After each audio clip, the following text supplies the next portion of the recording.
Hello friends, welcome to Indian study पर आपका स्वागत है। दोस्तों, आज की इस वीडियो में मैं आप लोगों के लिए UP triple S C BET PET के लिए बेहतरीन टेस्ट लेकर के आया हूं, जो कि आपके आने वाले एग्जाम के लिए बेहद इंपॉर्टेंट है। आप सभी लोग जानते हैं कि 28 और 29 अक्टूबर को आपका एग्जाम जो है वो कंफर्म कर दिया गया है कि 28 और 29 अक्टूबर को आपका UP triple S C PET का एग्जाम होगा। ऐसे में बहुत ज़्यादा समय आपके पास नहीं बचा। 50 दिन का टारगेट लेकर के चलोगे तब जाके आप बेहतरीन तरीके से तैयारी कर पाओगे। तो इसलिए मैं आपसे बोल रहा हूँ, टारगेट आपके सामने है, उसके बाद भी तैयारी नहीं कर रहे तो फिर केवल और केवल इसमें आपकी गलती है। तो हम टाइम को ना वेस्ट करते हुए पहले क्वेश्चंस की तरफ बढ़ते हैं। 7वीं शताब्दी के प्रारंभ के साथ थानेश्वर और कन्नौज के सिंहासन पर कौन विराजमान हुआ? जल्दी से बताइए। 7वीं शताब्दी के आसपास का मतलब है 606 से 647 तक कौन विराजमान हुआ था? तो आपका जो सही आंसर हो जाएगा वह हो जाएगा आपका हर्षवर्धन। चौथा ऑप्शन यहाँ पर आपका बिल्कुल करेक्ट हो जाएगा। और चीनी यात्री हुएनसांग जो है ना, वो इसी के शासनकाल में जो है वो भारत आया था और नालंदा विश्वविद्यालय में उसने पढ़ाई भी की थी। भारत में फ्रांसीसी उपनिवेश की राजधानी क्या थी? जल्दी से बताइए। तो आपका जो सही आंसर हो जाएगा वह क्या हो जाएगा? भारत में फ्रांसीसी उपनिवेश की राजधानी थी पुद्दुचेरी, यानी कि दूसरा ऑप्शन यहाँ पर आपका बिल्कुल क्या हो जाएगा सर? करेक्ट हो जाएगा। ठीक है। ईस्ट इंडिया कंपनी की फ्रांसीसी ईस्ट इंडिया कंपनी की स्थापना जो है वो 1664 में की गई थी। ठीक है। तो इस बात को भी थोड़ा ध्यान दीजिएगा। शेर शाह की महानता किस में निहित है? जल्दी से बताओ। तो आपका जो सही आंसर हो जाएगा वह क्या हो जाएगा? देखो, शेरशाह की महानता उसके प्रशासनिक सुधारों के कारण उसने राजस्व संबंधी तथा कानूनों से संबंधित महत्वपूर्ण सुधार किए। उसने ग्रैंड ट्रंक रोल का भी निर्माण करवाया था, तो उसके प्रशासनिक सुधार में जो है वो उसकी महानता छुपी हुई है। औपनिवेशिक भारत में भारतीय विविधताओं के लिए शारदा सदन स्कूल की स्थापना किसने की? जल्दी से बताइए। औपनिवेशिक भारत में भारतीय विविधताओं के लिए शारदा सदन स्कूल की स्थापना जो है वो पंडित या पंडिता रमाबाई ने की। यानी कि इस क्वेश्चन का कौन सा तीसरा ऑप्शन यहाँ पर आपका बिल्कुल क्या हो जाएगा सर? करेक्ट हो जाएगा। ठीक है। किस दिल्ली सुल्तान ने कठोर नीति अपनाई? बढ़िया क्वेश्चन से क्वेश्चन नंबर 5, जल्दी से बताओ। क्योंकि भैया किसने अपनाई थी? तो आपका जो सही आंसर हो जाएगा वह हो जाएगा बलबन ने। ठीक है। इसने अपने विरोधियों को दबाने के लिए लौह और रक्त की नीति अपनाई थी। उसने दरबार में सिजदा और पाबोज जैसी परंपराएं प्रारंभ की थी। ठीक है। नेक्स्ट क्वेश्चंस की तरफ बढ़ते हैं।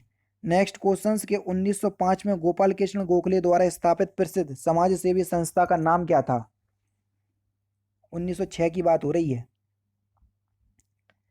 तो सही आंसर हो जाएगा सर्वेंट ऑफ इंडिया सोसाइटी। चौथा ऑप्शन से यहाँ पर आपका बिल्कुल क्या हो जाएगा सर? करेक्ट हो जाएगा। ब्रह्म समाज की स्थापना आप सभी लोग जानते हैं कि 1829 में राजा राम मोहन राय के द्वारा की गई थी। उसके बाद तत्बोधनी सभा 1839 में देवेंद्रनाथ टैगोर के द्वारा इसकी स्थापना की थी। रामकृष्ण मिशन की स्थापना 1897 में स्वामी विवेकानंद ने की थी। बाकी 1905 में हमने बता दिया, servant of India society. Bharat की स्वतंत्रता के समय इंग्लैंड का प्रधानमंत्री कौन था? जल्दी से बताइए। तो जब भारत की स्वतंत्रता कब हुई थी? 1947 में। तो उस समय इंग्लैंड के प्रधानमंत्री कौन थे? तो सही आंसर हो जाएगा आपका क्लीमेंट एटली, यानी कि तीसरा ऑप्शन यहाँ पर आपका बिल्कुल करेक्ट हो जाएगा। गांधी जी किसे अपना राजनीतिक गुरु मानते थे? सिंपल और इंपॉर्टेंट क्वेश्चंस बता सकते हो, क्योंकि इससे पहले भी मैं आपको करवा चुका हूँ और बेहद सिंपल भी क्वेश्चंस है। तो गोपाल कृष्ण गोखले को मानते थे। ये महाराष्ट्र के प्रसिद्ध राष्ट्रवादी नेता थे। दूसरा ऑप्शन करेक्ट हो जाएगा। भारतीय राष्ट्रीय कांग्रेस के सर्वप्रथम मुस्लिम अध्यक्ष कौन थे? ये भी बेहतरीन क्वेश्चंस और सिंपल क्वेश्चंस, तो जल्दी से बताइए। भारतीय राष्ट्रीय कांग्रेस के सर्वप्रथम मुस्लिम अध्यक्ष जो थे वो थे बदरुद्दीन तैयब जी। और कांग्रेस के अध्यक्ष के क्रम से देखें तो ये तीसरे थे। मुस्लिम पहले थे और उस कांग्रेस के क्रम से देखें तो तीसरे अध्यक्ष थे ये। ठीक है। नेक्स्ट क्वेश्चन, हिंद स्वराज नामक पुस्तक के लेखक कौन है? बढ़िया क्वेश्चन, जल्दी से बताओ। तो हिंद स्वराज नामक पुस्तक के लेखक कौन है सर? मोहनदास करमचंद गांधी, यानी कि इस क्वेश्चंस का पहला ऑप्शन यहाँ पर आपका बिल्कुल करेक्ट हो जाएगा। नेक्स्ट क्वेश्चंस की तरफ चलते हैं कि पृथ्वी के वायुमंडल की किस परत में ओजोन परत जो है वो पाई जाती है? सिंपल सा क्वेश्चंस, जल्दी से बताइए।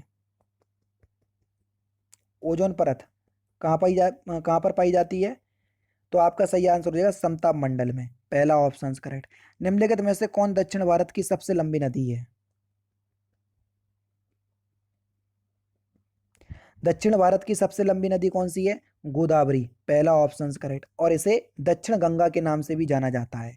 इसका उद्गम स्थान जो है वो महाराष्ट्र के त्र्यंबकेश्वर पहाड़ी से होता है, ठीक है, यानी कि गोदावरी। सबसे छोटा महासागर कौन सा है? सिंपल सा क्वेश्चन से यार, जल्दी से बताओ। सबसे छोटा महासागर आर्कटिक महासागर, सबसे बड़ा महासागर प्रशांत महासागर, है ना। ऐसे घने दूसरी बादलों को क्या कहते हैं जो वर्षा करते हैं? जल्दी से बताओ। तो उन्हें वर्षा स्तरी मेघ बोलते हैं। पहला ऑप्शन करेक्ट हो जाएगा। भारत में निम्नलिखित में से कौन सी जनजाति सर्वाधिक संख्या में पाई जाती है? तो सबसे ज्यादा जनसंख्या में पाई जाने वाली कौन सी जनजाति है? गोंड। चौथा ऑप्शन यहाँ पर आपका बिल्कुल करेक्ट हो जाएगा। मध्य प्रदेश, छत्तीसगढ़, उड़ीसा, आंध्र प्रदेश, ये क्षेत्रों में या इस राज्यों में जो है वो ज्यादातर देखने को मिलेगी। राजकोषीय नीति जो कि आर्थिक सिद्धांत पर आधारित है, निम्नलिखित में से किस अर्थशास्त्री ने दी?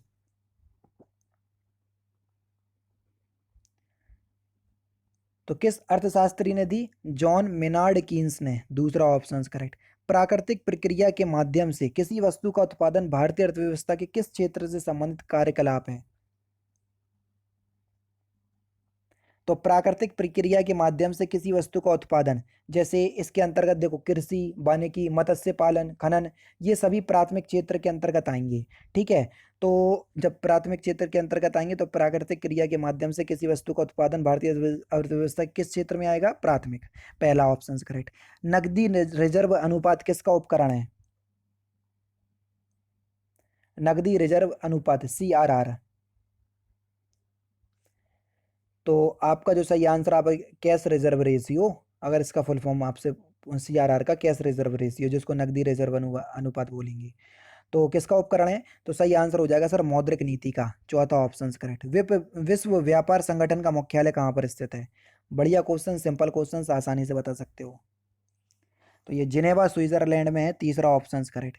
अर्थशास्त्र मानव निर्मित उत्पादन उपकरण को किस रूप में वर्गीकृत करता है?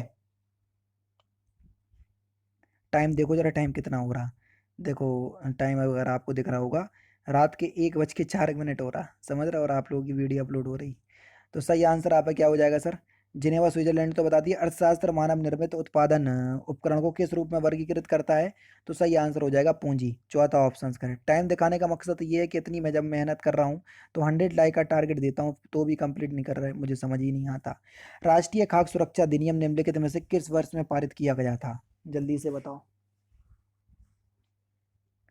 तो सही आंसर हो जाएगा वर्ष 2013 में। चौथा ऑप्शन यहाँ पर आपका बिल्कुल करेक्ट। जिला कलेक्टर का पद कब बनाया गया? तो जिला कलेक्टर का पद जो है वो 1772 में बनाया गया। दूसरा ऑप्शन यहाँ पर आपका बिल्कुल करेक्ट हो जाएगा, ठीक है। संविधान के संविधान में जन स्वास्थ्य एवं स्वच्छता तथा अस्पताल और एवं औषधालय किस सूची में आते हैं? आपने सुना होगा जिला हॉस्पिटल, जिला अस्पताल। तो जब जिला अस्पताल राज्य सूची में, ऐसे अगर कोई चीज़ अगर आपको नहीं आ रही तो थोड़ा सा इंडिकेट करने की कोशिश करा करो कि कहीं ना कहीं से हम पहचान पा रहे हैं कि नहीं। जिला न्यायाधीश किसके नियंत्रण के अधीन होता है? उच्च न्यायालय। दूसरा ऑप्शन करेक्ट हो जाएगा। सामाजिक न्याय का क्या अर्थ है? तो इस क्वेश्चंस का आंसर आप मुझे कमेंट बॉक्स में बताएंगे। तो दोस्तों ये थे आपके बेहतरीन questions UP triple S C PET के, जो कि आपके आने वाले एग्जाम के लिए बेहद इंपॉर्टेंट है। वीडियो अगर आपको अच्छी लगे तो प्लीज़ दोस्तों वीडियो को लाइक और शेयर जरूर कर दीजिएगा। बाकी मिलते हैं फिर नेक्स्ट क्लास में, नेक्स्ट सेशन में। जय हिंद, जय भारत।